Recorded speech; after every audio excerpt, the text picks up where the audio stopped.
Pendant de nombreuses années, la défunte reine Elisabeth II a pu compter sur June Kenton pour ajuster ses soutiens-gorge. Cependant, lorsque cette dernière a révélé des secrets de leur collaboration dans son livre Stormy in a Cup, Sa Majesté a décidé de rompre leur contrat.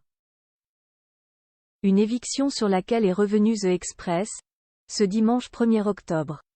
Des confidences qui auraient dû rester top secret.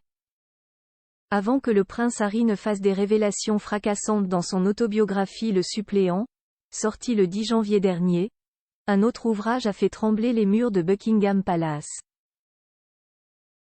En mars 2017, l'ajusteur de soutien-gorge de la regrettée reine Elisabeth II a dévoilé les dessous de leur collaboration dans le livre Stormy in a Cup, The Autobiography of the Driving Force B1 Rigby and Pele, E-D. Briar House. Au fil des chapitres, June Kenton a révélé des anecdotes très intimes de la défunte mère du roi Charles III. Le livre mentionnait la reine debout à moitié nue devant ses corgis et révélait également des décennies de secrets, a rappelé The Express, ce dimanche 1er octobre. Une fois publiées, ces confidences n'ont pas tardé à faire grincer des dents le palais. Et pour cause, la discrétion est le mot d'ordre pour toutes les petites mains de la cour royale. La confiance ayant été brisée, la sanction ne s'est pas fait attendre. En 2018, des rapports ont fait surface selon lesquels l'ancienne monarque avait licencié son ajusteur de soutien-gorge habituel June Kenton, de la société Rigby Peller. A révélé le tabloïd britannique. Déchue de son mandat royal, elle n'a pu cacher son amertume. Je suis très triste que le palais de Buckingham se soit opposé à cette histoire, c'est une histoire gentille et douce sur ce qui s'est passé dans ma vie. A-t-elle regretté? Et de conclure, en guise de défense, j'ai seulement dit que j'y suis allé, pas ce qui s'est passé. Je n'ai jamais parlé de ce que je fais là-bas avec elle, avec la reine-mère ou avec la princesse Margaret.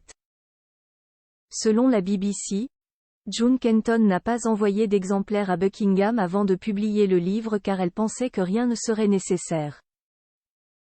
Cependant, pour le palais, certains dessous ne doivent pas être dévoilés, plus grand que photo rétro 2022. Elisabeth II. La dernière année d'une reine Elisabeth II. Que devient sa fidèle et proche habilleuse? Si June Kenton a longtemps ajusté les soutiens-gorge de la reine, une autre personne a joué un rôle fondamental dans le dressing de cette dernière. Présente aux côtés d'Elisabeth II dès 1994 avant de devenir sa couturière officielle un an plus tard, puis son habilleuse officielle et assistant personnel en 2002, Angela Kelly lui a permis de se démarquer avec son style vestimentaire élégant et très coloré. Son talent pour habiller Sa Majesté était tel qu'il lui a permis de côtoyer la célèbre rédactrice en chef de Vogue Anna Wintour, lors d'un défilé de mode à Londres en février 2018. Cependant, depuis le décès d'Elisabeth II, Angela Kelly a été écartée de la famille royale. Si Stéphane Bern a évoqué une possible jalousie de Charles II, plusieurs tabloïds anglais ont révélé que ce dernier n'avait pas apprécié les ouvrages de la styliste. Malgré la validation par la reine de ses livres, le père de William et Harry ne les a jamais acceptés, avançant qu'il écornait l'image et la dignité de la reine en dévoilant des coulisses et notamment des photos d'Elisabeth II dans le privé.